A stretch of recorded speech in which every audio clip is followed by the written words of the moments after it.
Oliko BBS Stefine yaffe ey'Obwakabaka bwa Buganda nkwanirizaako ssebo ne nnyabo. Weebale gyonna gye weekolera. Mukama yeebazibwe gwe gwayazisa obulamu ate n'afunye ebirungi era abikuumire. Abayita mu kusoomoozebwa, kulwaza, kufiirwa, Mukama abagumye ate abibayise bulungi. Musajja wa Kabaka abirimu y'ematofu. Munnakalungu munnabuddu nzikalidde mu pulogulaamu eno emmere eddagala.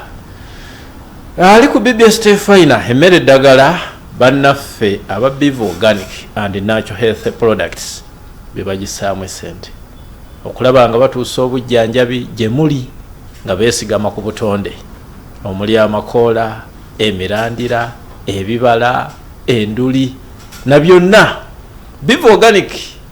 eddwaliro lino lisangibwa Mmengo wano ku Hamukasa Road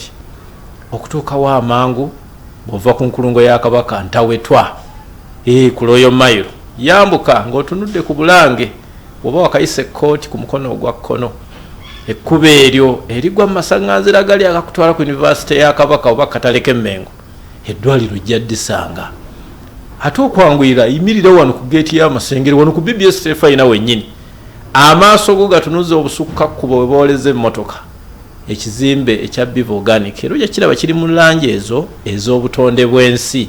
ojja kubanga otuuse. Naye mu byonna nyina ssanyu obategeeza nti Dr. Richard Ssenjobe ku lwa Biva Organic yeetakoowa kujja tusomesa na tujjanjaba nga yeeyambisa obutonde era yakkalidde dda kamusabe ababuuzeeko tulabe kikyateekedde olunaku olwaleero ku lw'obulamu bwaffe obulungi. Dr. Nseekulaba n'okukuwulira ejja kuwulira. Nange banaffe abagoberera BBS Stefine nyongera okubalamusaako mwebale emirimu gye mukola ate mwebale okulaba puroguramu eno emmere ddagala. Omusawo takoowa ate era omusomesa takoowa kyovula ffe tubeerawo okubasomesa ate era okuyiga tekukola ki tekukoma oba tekuggwayo. Abantu ekibatta kubulwa kumanya. Bantu bangi balwala endwadde ezitali zimu olw'okuba tebamanyi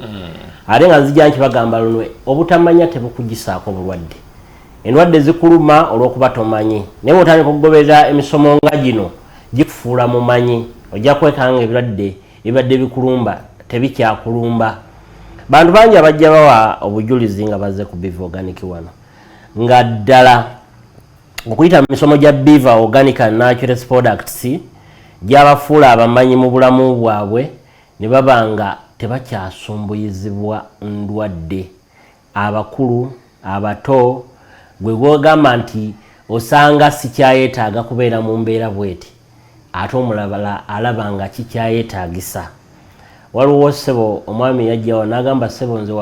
wanziza engulu naye bwe natuuka mu myaka 7 nali ndowooza amaka gaakoma. Okiraba abantu babeereyo nga tebamanyi oli agamba tukulanye ne batandika lufuula luyimba owaataano n'akiyimba owaana n'akiyimba n'atamanya nti bw'aleka embeera nga tekyatambula nga bw'ebadde etambula kale sipiidi esooka okukenderamu nesigala ng'otambula. Yagamba nze netandika okwekuba mu ttooki ebintu byogera ng'oyogerako waliwo twayogera ku fenogreek ne twogera ne ku ntaseesa nakaba netandika okunywa entaseesa yali alina ekizibu ky'okufuyisiza okumu. Abantu balina ekizibu ekyo prostate ng'egenze egaziwa. Nagamba nze nali nfuyisa emirundi 8 ku 10 ekiro nga seebaka. Okufuyisa kusobola okulemesa okwebaka. Nagamba naye kimanyi nti kati nsobola okwebaka ekiro kiramba n'enzukka omulundi gumu. Nagamba naye nga nabijja ku TV ku BBS Stefine osomesa emisomo nga bwe gityo. Nagamba nze amaka gange gaali gasaanyeewo ne intasesa yanziza obujja bwe najja ate n'engula ne kazuukuka. Wake up call. Kati asambira nyuma nga janzi. Abantu bagenda ne begayalira n'atandika okugenda ng'asereba mpola munne n'atandika omubuuza wabaaki ne batandika okwetunuulira obusungu ne butandika okujja abamu n'amaka galemye okuyimirirawo naye ng'atasobola okujja n'akozesa wake up call package ebeera ya bucupa 6 n'abagenzi bakula mu myaka n'ogenda ng'oddirira oddawo n'obeera bulungi nnyo. Zuukuka wake up call. Wow. Olwaleero Dokita tekedde ki? Olunaku olwaleero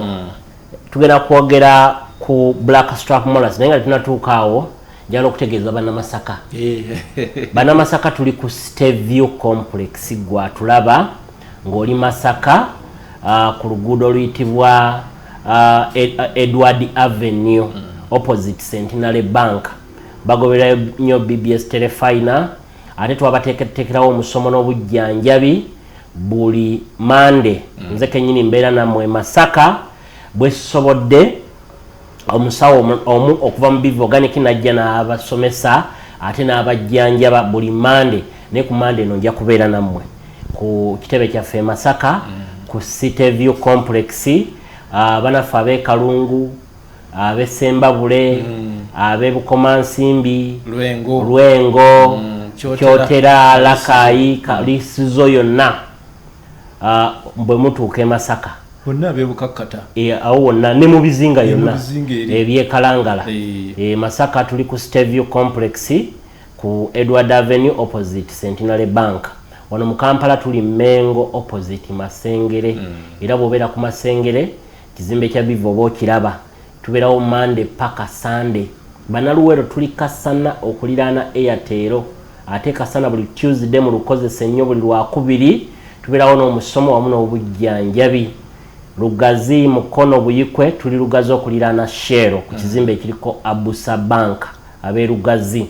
buli Wednesday tubaawo n'omusomo wamu n'obujjanjabi ku branch yaffe ey'e Lugazi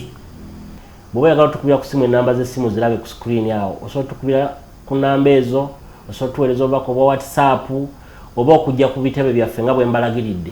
n'osobola okutwebuuzaako ne tusalira wamu amagezi embeera gy'olimu evuddewo etya muleke kukumira wala basawo omusawo alina kubeera mukwano gwo toyina kugamba nti ebyo tebinkwatako era waliwo n'omwami yagamba nze nno nakuteranga nnyo okukulabanga buli wentega TV nkulaba naye ngamba kati no baasomesa biki era bw'obeera n'oyogera akantu ne kankwatako yali alina ka hemorrhoids nga tawuliranga akoogerako obunyama obwo obukwata awafulumirwa naye n'oyogera kantu ako n'onnyonnyola embeera zennyini nga zendimu ne ntandika okugoberera ate eky'omukisa omulungi n'ennyambibwa ate n'atandika okufuuka ki omugoberezi wa program za Bivu Organic naawe oyinza okuba nga tonafuna mulama gwe twogerako naye ate yamba omulala Dokita nga tonnasomesa ku kino akalowoozo eri abakuba essimu nga yalowooza n'omujjanjabira ku ssimu yes ekyo kikulu nnyo banaffe mutukubira essimu era enamba ezo tuzibawa mutukubire mutwebuuzeeko naye oluusi abamu oyinza okukuba ng'oyagala information yonna ogifunye ku ssimu waliwo ebimu oluusi bye sibannyonnyolera ku ssimu omuntu ayinza okukubira n'agamba Dr. Senjobe nina sukaali treatment ya sukaali ya sente meka ekibuuzo ekyo kiba tekisobola kikuddamu nga bw'okibuuziza neetaaga okumanya sukaali wo apima atya oyina type ki ya sukaali oyina type 1 diabetes mellitus oyina type 2 omaze naye ebbanga ki akuleetedde signs and symptoms ki obubonero ki bw'ofuna obiraba kakati ebyo byonna tubimanye obadde endyayo ebadde eri etya bwe tujjanjaba tulina okugenda deep tutegere ki omubiri gwe kyegulakinga ki kyegwetaaga osobola okuyambibwa naye bwe nkubuulira obuulizi nti sente bwe ziti oluusi kiyinza obutamala ate oluusi n'ojja n'ogamba kale singa byonna wabimbulidde situka ojje oba bw'oba tosobodde kujja ebibuuzo ebyetaagisa okumanya mbadde nsaba obinnyonnyole bulungi nsobola okukubuulira ekituufu ekyo ali abamba tegamba naye ate siina budde obulamu bwo tewali kibusinga w'obulamu bwo obudde kuba gwe yingini oli ku BBS Telefina ya Bwakabaka bwa Buganda musajja wa Kabaka wendi program emmere ddagala Dr. Richard Senjobe atutwala mu musomo Dr. watugambye ecupa eno eya kyenvuyenvu eyitibwa erimu omubisi oguyitibwa black strap molasses nga bw'olaba oba black strap molasses nga bw'olaba ku screen yawo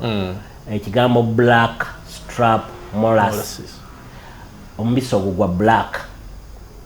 kino kirungo kya bujjanjabi era abantu bangi balina endwadde ezibaluma abamu si balwadde eno supplement buli omu gye yeetaaga ate ng'eva mu bintu ebyaffe ebya bulijjo ebikajjo obadde okimanyi n'ekikajjo nakyo kisobola okuvaamu eddagala sukali gulu tukamulo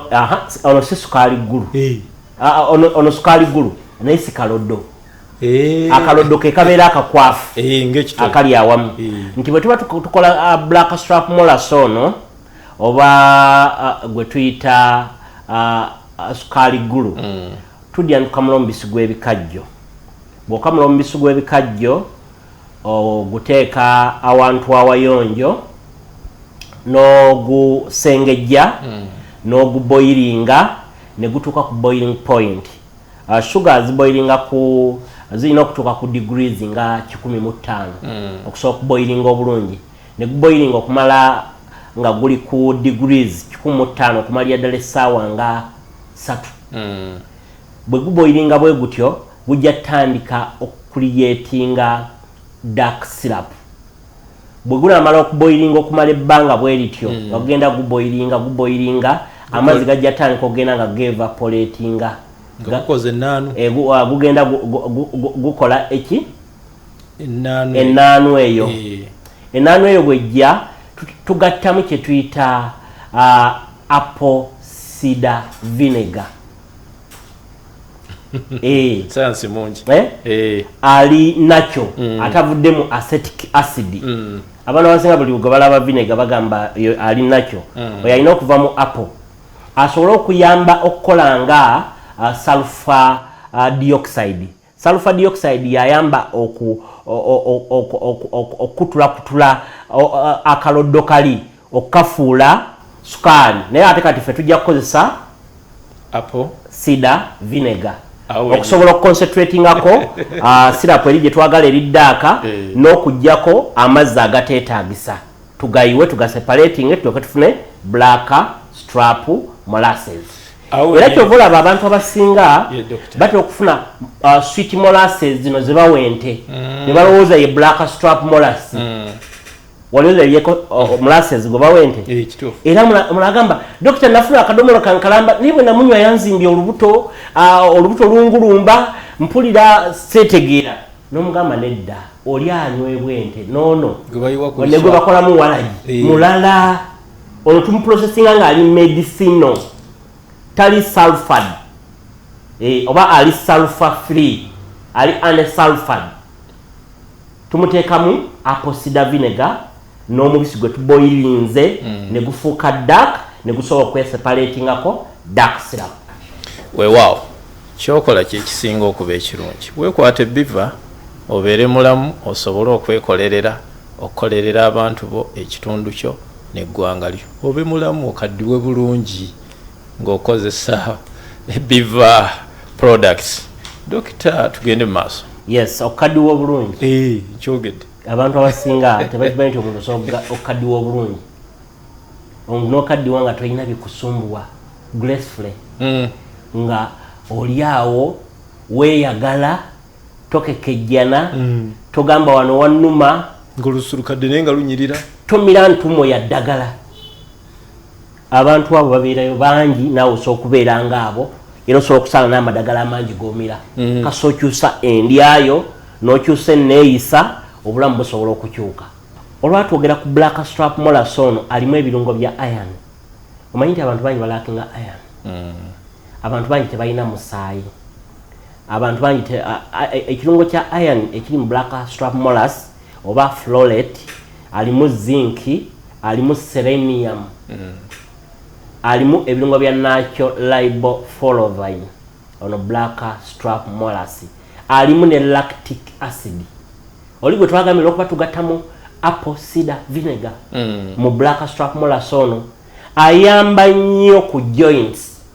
Abantu abasinga balina joint inflammations ennyingo okulumizibwa kw'ennyingo okulumwa ennyingo amagumba okukuluma ng'abamu bwe boogera. Ennyingo zaffe zino zikolebwa mu nkola ey'enjawulo zibeerako nekyo tuyita cartridge olubebeno olukuuma eggumba lino obuteekuuba na ggumba linnaalyo ekikompe ekyo ekyambalako mubeerako amazzi ago ag'ennaanu agatuula mu kakopo agatambuza ebiyungiro abaswahili babiyita viungo ebyo ebiyungiro ebyo kakati enyingo ez'obutezi kuba zeetaga synovial fluids ezo bw'onywa blackstrap molasses ono ajja kuyamba ennyingo zo okubanga ziri flexible nga tezeekuuba era nga bw'omulaba alistike alimu ekirungo kya zinc alimu ekirungo kya selenium olugamugamu olwo bw'onaanywa omubisi ogwo ng'ogutabula mu mmereyo mu caayi wo gw'onywa ate engeri gyali nti abeera anesulfad ate ne sugar content ze ziri wansi nnyo buli jiiko 2 eza blackstrap molasses zirimu calories 3 kigeza calorie level ziri waggulu ziri wansi nnyo tajja kuleetera bisavusavu tajja kuleetera kulinyisa sukaali bw'oba mulwadde wa sukaali tajja kuleetera kwonoona nerves olaba kati bw'okozesa blackstrap molasses ono ajja kukuyamba eyamba okwongera ku musaayi abantu abasinga tebalina musaayi gumala bw'oba taba na musaayi gumala kijja kuleetera omubiri gwo okutandika okuba omunafu kijja kuleetera body tissues okutandika okwonooneka kuba blood cells zijja ba tezisobola kutuuka mu extremities kijja kuleetera obwongo bwo okuba ne bukyasobola kufuna oxygen amala kuba atambuzibwa muki musaayi ekijja okuleetera okuba nti omubiri gwo gugenda gukaddiwa mpola kyova olaba alinakyo anti-aging eno anti-aging therapy gwatayagala kukaddiira ku speed gwagenza akaddiwa ng'olaba olumizi bw'ennyingo olaba ebirwadde buli kimu kikulumba otandisa okwerabira ofuna dementia alzheimer olina memory loss tandika okukozesa blackstrap molasses mulungi nnyo akola ku mugongo abantu abamu bafuna discs zino okuseeseetuka waliwo kye tuyita herniated discs oba prolapsed disc zisobola okuseeseetuka ne ziba nga zibadde zitudde mu layini yaazo buli emu kugina waayo nosanga emu eyiseeko kati kireetera okuba nti ennyingo zino zituulira naavu gye tuyita sciatica notandika okuba nga olumizibwa omugongo olumizibwa ennyama y'ebisambi eno ofuna stiffness muscle stiffness otandika n'okufuna kye tuyita paralysis okuyitamu amasannyalaze naye nga kiva ku naava eyo okugikosa oba okukosa amagumba g'omugongo ne gaseeseetuka naye nga tulina ebintu bye tusobola okulya bye tusobola okunywa ebirinakyo nga blackstrap molasses ate nga siwa bbeeyi abantu bagenda ne bagula supplement za $224 naye ng'ate ekirungo kitono nnyo kino kisobola okugatta bintu byonna by'obadde ogula ku bbeeyi ennyingi kiri mu butonde tekiri mu preservative name tekiri mu additive ey'obulabe eri corrosive oba eri toxic wabula byonna ebintu biri nakyo ayamba nnyo ku bantu abafunye ekizibu ky'okuba nti ekibumba kyabwe kitandisa okufuna amasavu liver fats ennaku no amasavu ku kibumba geeyongedde abantu babakebera ku buli bantu 10 be bakebera osanga abantu bananga balina liver fats nyingi balina kye tuyita fatty liver ekireeta amasavu ku kibumba ekisookera ddala poor digestion kasoba ng'olina indigestion naddala aba ingestinga buli kasasiro abalya buli kimu nga yo omwagwe tegulina kye gusosola buli nyama yonna agirya buli kyakunywa kinywa buli kyakulya kirya osanga nga omubiri gwe gutandika okutereka amasavu mangi nnyo ekibumba kyaffe kino kiri responsible okumetabolizinga oba okumenyaamenya ebirungo ebiyingira eri omubiri gwaffe nekituuka nekiremererwa ebimu nebikiyitirirako nakyo nekitandika okulwala kijja funa amasavu ofune fatty liver kozesa blackstrap molasses ayamba okucleansinga liver ayamba okustimulatinga hepatic cells obutofaali bw'ekibumba ne buba nga bukola bulungi ne buba nga bumala ate eyamba ne ku constipation bw'oba olina omwana ng'alina constipation gweomuntu omukulu alina constipation dira ejiiko 4 eza blackstrap molasses ziteeke mu half a glass of warm water tabula osobola n'okukamulyamu ka lemon gw'atanywa atakozesa lemon nywerawo mu bbanga lya ssaawa 3 ojja kuba omaze okugenda emmanju olubuto lutadde kati bwe oyagala okucleansinga olubuto lwo naddala black strap molas ono bwe oyagala okucleansinga olubuto mukozese nnyo ne lemon dila ejjiiko nnya eza black strap molas teeka mu half a glass of warm water kamulyamu half a lemon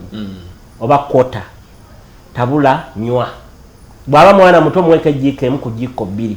kikole once a day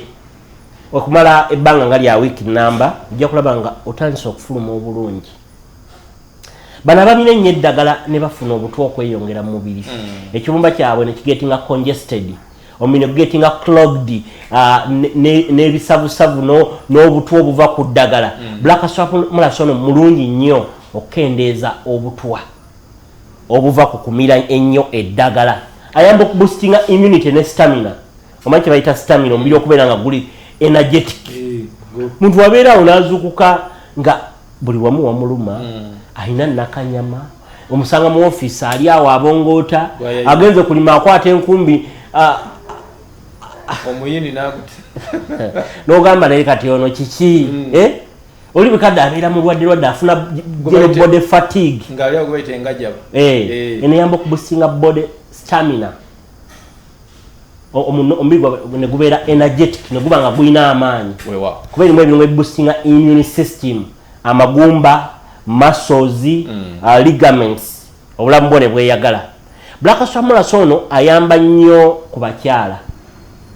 abatawanyizibwa fibroids era ffe kusira peza tuteeka ku bakyala balina uterine fibroids naddala balina subserosal ne submucosal uterine fibroids ebizimba mu nabaana oba ze tuyita myomas tubalikommendingira nnyo kubanga ku treatment gye bafuna bafunyako black strap molas ayamba nnyo okushrinkinga uterine fibroids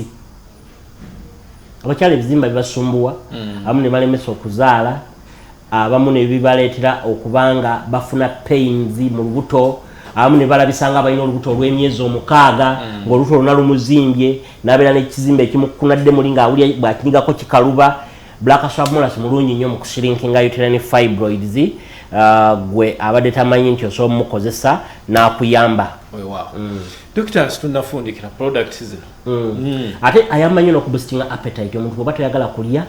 nga era ffe abantu abatayagala kulya abalina low appetite mu baana bato n'abantu abakulu tukuwa black strap molas ono ne tukuteerako ne gift body booster lwakuba ate gift body booster ono ayambako nnyo n'okwongera ku mubiri niwo abantu naturally nga mutono agaba naye nange mbadde nfuneyo ku kantu akanyongerako ku mubiri nvumbevumbemu neme kuvumaganya mutunzi omayise boyinza okutuuka nga omutunzi ovumaganya muvumaganya naye bw'okozesa gift body booster ne black strap molas wano ofuna appetite wano oyongerako ku mubiri ate eno mmere ne ku baana abato abavudde ku mabeere n'abatandise okulya omwana abatalwala omwana abeera mwana mugimu nawe nga alabika bulungi n'okuba ebinyonyi bibiri n'ejjinja limu kati ate era biyamba nnyo ne ku bantu abaludde ku ddagala naddala bali ku ARVs bakozesa black strap molas ne gift body booster kimuyamba okuba nga alabika bulungi black strap molas ono ayamba okulongoosa olususu era ono akozesebwa nga facial cleanser osobola n'omwesiiga mu face n'omulekamu okumala eddakiika 10 n'omala face eyo n'oginaaba n'okikola buli mwezi omulundi ogwo bajja gamba oyo kabiri kaaliini bakulaba nga obeera oshanana abantu babeereyo nsusu nga zonna zaafa embalabe ayamba nnyo alimu lactic acid ekirungo ekya lactic ekiri mu black strap molas kirina exfoliating benefits okuzigula olususu ne lubeera nga lugonda terulina bikuyiro ate terulina lashes bw'omukozesa mu kumunywa n'okumuleka mu face okumala eddakiika nga 10 akadde keekaako dokita katandise otugoba akawudde nayo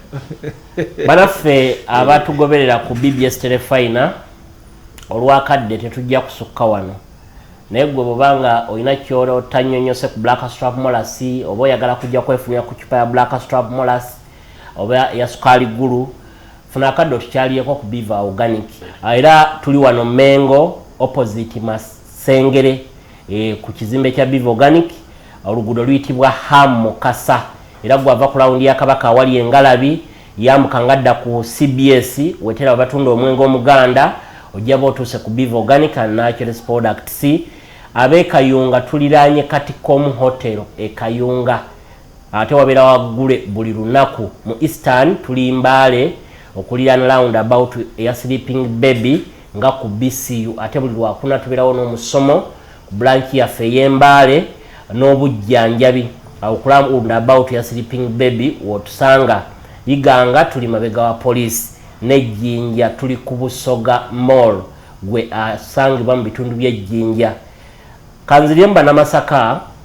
buli Monday esooka mu mwezi bw'oba oli Masaka tuberawo n'omusomo wamu n'obujjanjabi era tujja kubongera omusomo guno ku Monday Masaka ate n'obujjanjabi bujja kubaawo ne products za Biva zonna ku Steview Complex opposite Centenary Bank balaffe mbagaliza akadde akalungi nze Dr. Senjobe Ssaabasajja Kabaka awangale awo sijja kusukkako akadde keekaako kyolina okukola kuba namba za ssimu ezo nkujjukiza fuba obeera omulamu ojja kusobola okwekolerera okukolerera abantu bo ekitundu kyo ensi yo weekwate Biva Organic and Natural Health Products obe mulamu okaddiwe bulungi nze musajja wa Kabaka biri mu ye matofu Ssaabasajja Kabaka awangale